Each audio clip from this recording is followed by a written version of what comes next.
we are almost reaching the end of circular motion. अब हम लोग एकदम सर्कुलर मोशन के लास्ट पार्ट पे है. अभी हमारा जो नेक्स्ट टॉपिक है वो है kinematical equations of circular motion. And these equations are applicable in circular motion as well as rotational motion. Circular motion and rotational motion में ये equations applicable होंगे. And kinematical equations of circular motion are exactly similar to the kinematical equations of linear motion. बस आपको motions को compare करना है और equations को भी compare करना है. तो equations are similar to that of linear motion. An analogy between linear motion and circular motion is shown here. Either circular motion या we can say this rotational motion. ये दोनों motion के लिए applicable है. तो ये हो गया similarity या analogy between linear या translational motion and circular motion. और लीनियर मोशन को सर्कुलर मोशन से कंपेयर करके ही ये इक्वेशंस फॉर्म होंगे. इक्वेशंस आपको अलग से रिमेंबर नहीं करना है, सिर्फ एनालॉजी से इक्वेशंस तैयार होंगे. नाउ लीनियर मोशन में we have initial linear velocity जिसका सिंबल यू होता है. These are the terms present in the kinematical equations. तो इनिशियल लीनियर वेलोसिटी को हमने यू बोला था. तो initial linear velocity circular motion में या रोटेशनल मोशन में बनेगा initial angular velocity. Linear velocity becomes angular velocity in circular motion and let initial angular velocity भी ओमेगा 1. एंगुलर वेलोसिटी का सिंबल ओमेगा. तो इनिशियल एंगुलर वेलोसिटी को मैंने omega 1 call किया. In some book initial angular velocity को omega 0 बोलते हैं. तो सिंबल कुछ भी हो सकता है, ओमेगा 1 या ओमेगा 0.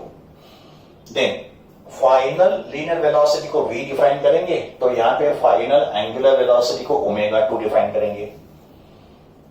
फिर लीनियर डिस्प्लेसमेंट का सिंबल s होता है, तो यहां पे एंगुलर डिस्प्लेसमेंट का सिंबल थीटा होता है.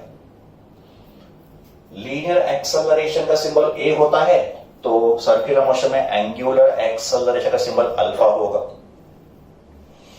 तो ये होंगे comparison of different terms.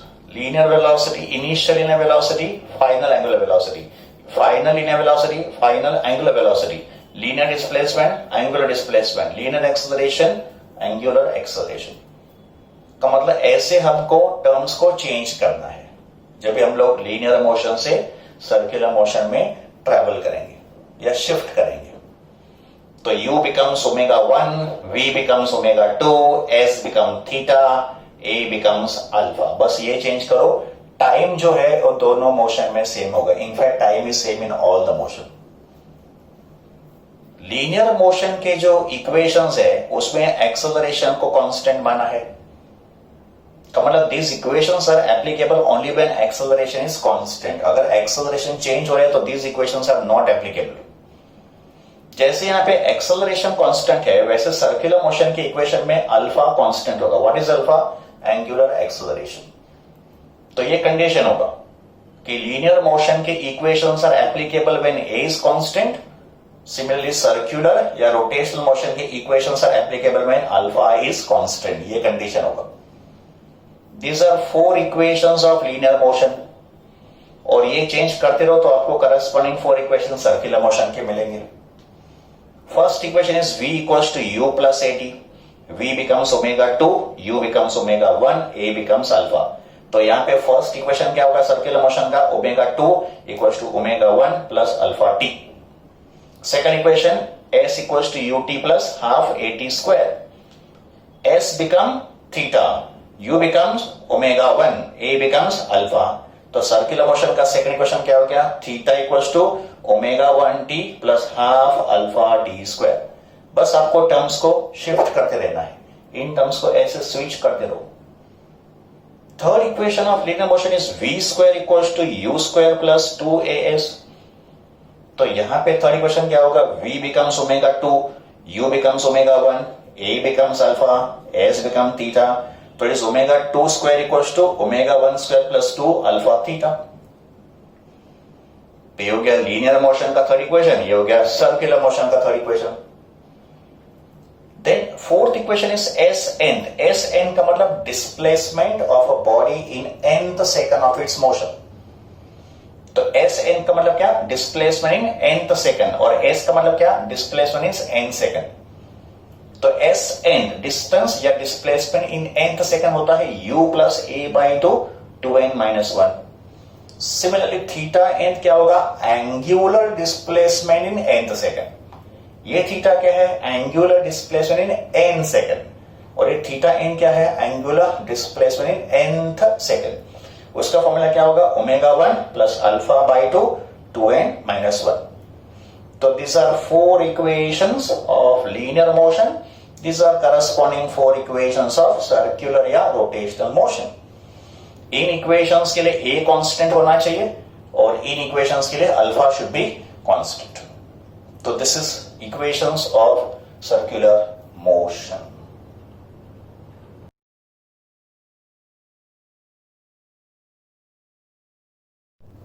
Let us discuss some important concepts for entrance examination.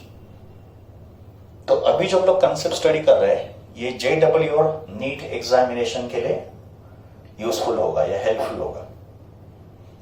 Concept का नाम है looping the loop and this type of question had come in NEET 2018. तो नीट 2018 में नीट 2018 के पेपर में इस कंसेप्ट के ऊपर क्वेश्चन आया था. 5D/4 उसका आंसर था. ओके एक सिंपल कंसेप्ट है based on the concept of vertical circular motion. एक ट्रैक दिया है और ये जो हमको ट्रैक दिया है उसका इनिशियल पार्ट तो इंक्लाइन है. देखो का मतलब ए बी पोर्शन जो है इस ट्रैक का वो एक इंक्लाइन है. It is incline up to the height h. और फिर इस ट्रैक का जो सेकंड हाफ है वो एक सर्कुलर आर्क के फॉर्म में है. ट्रैक कंटिन्यूअस है ऐसे. तो ट्रैक यहां से शुरू होके यहां पे खत्म हो रहा है. तो first part is incline, second part is circular track and let R be the radius of this circular arc. और ये इंक्लाइन ट्रैक का मैक्सिमम हाइट कितना है? h. अभी यहां से हम लोग बॉडी को रिलीज कर रहे हैं. से from point A at the highest point body को रिलीज किया. जब हम लोग यहां से बॉडी को रिलीज करेंगे तो उसका इनिशियल वेलोसिटी 0 होगा obviously and body will have only potential energy at this point which is mgh. फिर बॉडी को जब यहां से रिलीज करेंगे तो ये बॉडी रोल करके ऐसे नीचे आएगा एंड बॉडी जब यहां से यहां पे आएगा तो उसका पोटेंशियल एनर्जी डिक्रीज होके काइनेटिक एनर्जी इंक्रीज करेगा. तो from A to B there is a loss of potential energy but there is a gain of kinetic energy. और फिर यहां पे आने के बाद ये बॉडी सर्कुलर ट्रैक पे मूव करके ऐसे पूरा राउंड लेगा. तो बॉडी अगर यहां से रिलीज करने के बाद सर्कुलर ट्रैक को पूरा कवर करके एक राउंड ले रहा है तो उसको बोलेंगे लूपिंग द लूप. तो लूपिंग द लूप का मतलब बॉडी ने ये पूरा ट्रैक कवर करना चाहिए. बट ये सर्कुलर ट्रैक कवर करने के लिए eight the bottom of the circle this body requires certain minimum velocity. Maximum velocity पे तो कुछ रिस्ट्रिक्शन नहीं है. बट इस बॉडी को अगर ये सर्कुलर लूप परफॉर्म करना है तो मिनिमम वेलोसिटी कितना होना चाहिए?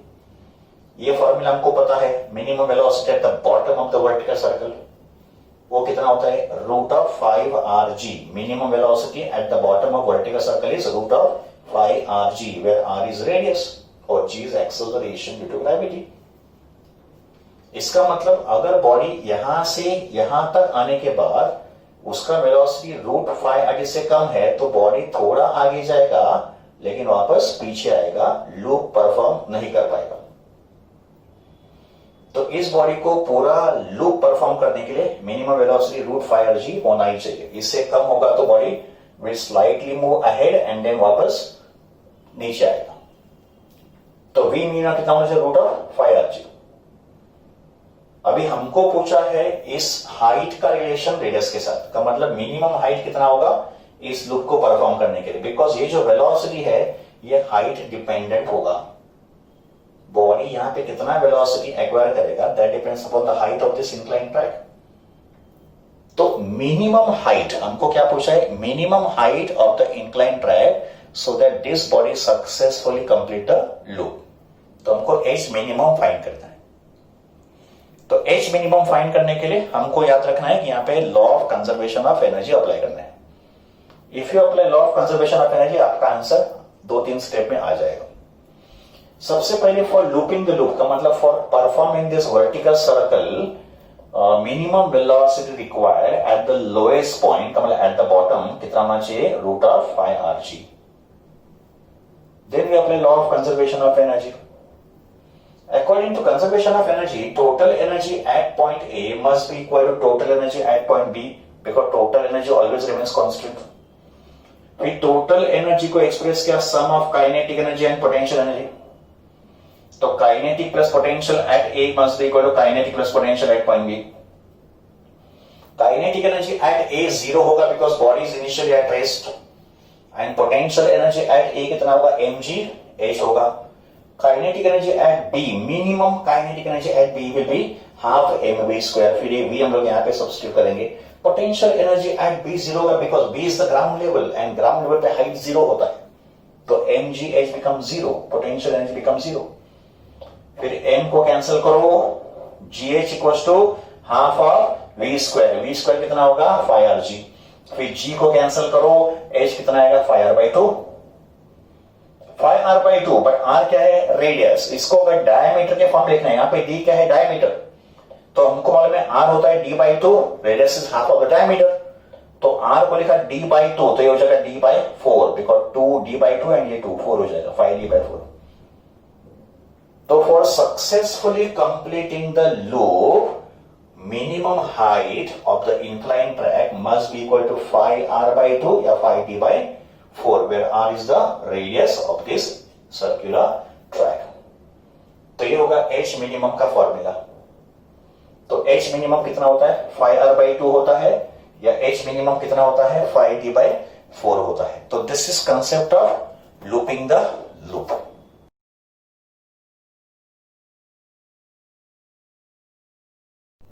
अनदर JEE नीट कंसेप्ट, इसमें हमको नॉर्मल रिएक्शन का फॉर्मूला फाइंड करते हैं। तो equations of normal reaction exerted by the road surface on a convex bridge या concave bridge। एक व्हीकल कॉन्वेक्स ब्रिज पे ट्रेवल कर रहा है या एक व्हीकल कॉनकेव ब्रिज पे ट्रेवल कर रहा है या कॉनकेव रोड सरफेस पे ट्रेवल कर रहा है। तो नॉर्मल रिएक्शन का फॉर्मूला क्या होगा, और ये नॉर्मल रिएक्शन कौन अप्लाई कर रहा है, रोड सरफेस। तो case 1 convex bridge and case 2 concave bridge. देखो ये तो हॉरिजॉन्टल रोड हो गया और ये हो गया कॉन्वेक्स ब्रिज। अब ये जो कॉन्वेक्स ब्रिज है ये किसी इमेजिनरी सर्कल का छोटा पार्ट है। तो कॉन्वेक्स ब्रिज हो या कॉनकेव ब्रिज हो, they are part of some imaginary circle. उस सर्कल का ये सेंटर हो गया। तो इस कॉन्वेक्स ब्रिज का C हो गया सेंटर ऑफ कर्वेचर और R हो गया रेडियस ऑफ कर्वेचर। फिर यहां पे देखो रोड सरफेस प्लेन है, फिर यहां पे कॉनकेव ब्रिज हो गया और फिर वापस रोड सरफेस प्लेन हो गया। ना ये जो कॉनकेव ब्रिज होगा वो भी किसी इमेजिनरी सर्कल का पार्ट होगा। उस सर्कल का ये सेंटर है और ये रेडियस है। ना व्हीकल इस कॉन्वेक्स ब्रिज पे ऐसे मूव कर रहा है लाइक दिस। तो vehicle is travelling on the convex bridge और यहां पे vehicle is travelling on a concave bridge like this. Two forces will act on the vehicle. In fact, 3 forces, but friction force हम लोग यहां पे consider नहीं कर रहे। तो 2 forces are acting on the vehicle। एक होगा उसका weight towards the center and दूसरा होगा रोड सरफेस का नॉर्मल रिएक्शन। यहां पे भी 2 फोर्सेस एक्ट करेंगे, mg acting downward and normal reaction towards the centre. Observe करो mg दोनों केस में डाउनवर्ड है, बट यहाँ पे रोड सरफेस का normal reaction away from the centre है और यहाँ पे रोड सरफेस का normal reaction towards the centre of curvature है। सर्कुलर मोशन में याद रखो, सर्कुलर मोशन में जो फोर्स टुवर्ड्स सेंटर होगा वो हमेशा स्ट्रांग होगा। सर्कुलर मोशन में अगर बॉडी पे मल्टीपल फोर्सेस एक्ट कर रहे हैं तो जो फोर्स टुवर्ड्स सेंटर होगा वो स्ट्रांग होगा, बिकॉज बॉडी को सर्कुलर मोशन करना है और सर्कुलर मोशन करने के लिए सेंट्रिपिटल फोर्स चाहिए और सेंट्रिपिटल फोर्स हमेशा टुवर्ड्स सेंटर होता है। तो force which is pointing toward the centre of a circular motion is always stronger. तो इस केस में कौन सा फोर्स टुवर्ड सेंटर है? mg force. इसका मतलब mg फोर्स नॉर्मल रिएक्शन से स्ट्रांग होगा। कॉन्केव ब्रिज में कौन सा फोर्स टुवर्ड सेंटर है? Normal reaction. This is toward centre. इसका मतलब यहां पे नॉर्मल रिएक्शन mg से ग्रेटर होगा। तो इन दोनों का रिजल्टेंट व्हीकल को सेंट्रिपिटल फोर्स प्रोवाइड करेगा, बिकॉज व्हीकल सर्कुलर मोशन कर रहा है। कॉन्वेक्स ब्रिज पे या कॉन्केव ब्रिज पे व्हीकल सर्कुलर मोशन करेगा, बिकॉज दोनों सर्कुलर मोशन के स्मॉल पार्ट है एंड सर्कुलर मोशन करने के लिए बॉडी रिक्वायर्स सेंट्रिपिटल फोर्स। तो इन दो फोर्सेस का रिजल्टेंट सेंट्रिपिटल फोर्स प्रोवाइड करेगा। तो if m is the mass of the vehicle and v is the velocity of the vehicle, r is radius of circular path, तो centripetal force का formula mv square by r। और इनका resultant क्या होगा? mg minus n। Subtract क्यों किया? Because they are in opposite direction और mg stronger है, इसके लिए mg माइनस n। तो फिर नॉर्मल रिएक्शन का फॉर्मूला क्या होगा? mg minus mv square by r। तो this is normal reaction acting on the vehicle on a convex bridge. Concave bridge में देखो नॉर्मल रिएक्शन ग्रेटर होगा, तो रिजल्टेंट क्या होगा इन दोनों का? n minus mg। यहाँ पे नॉर्मल रिएक्शन स्ट्रॉन्गर है, इसके लिए n माइनस mg क्या? यहाँ पे mg स्ट्रॉन्गर है because mg is pointing towards centre, इसके मैंने mg माइनस n किया। तो यहाँ पे होगा n minus mg equals to mv square upon r। ये हो गया कॉन्केव ब्रिज के लिए। तो फिर n का फॉर्मूला क्या होगा? mg, इसको यहाँ पे ट्रांसफर किया, it is mg plus mv square by r। तो this is normal reaction acting on the vehicle on a convex bridge. This is normal reaction acting on the vehicle on the concave bridge. अगर दोनों bridge का radius same है और vehicle का समझो velocity भी same है, तो for same r and for same velocity, convex and concave, but vehicle का वेलोसिटी सेम है और रोड का रेडियस भी सेम है, तो नॉर्मल रिएक्शन कहां पे हाईएस्ट होगा? ऑब्वियसली कॉन्केव ब्रिज पे, बिकॉज यहां पे एडिशन हो रहा है, यहां पे सब्ट्रैक्शन हो रहा है। तो for same radius and for same speed of the vehicle, normal reaction acting on the concave bridge is greater than normal reaction acting on the convex bridge. But normal reaction का comparison तभी possible है जब भी radius same होगा और velocity of the vehicle भी same होगा। तो this is concept of equation of normal reaction exerted by the road surface।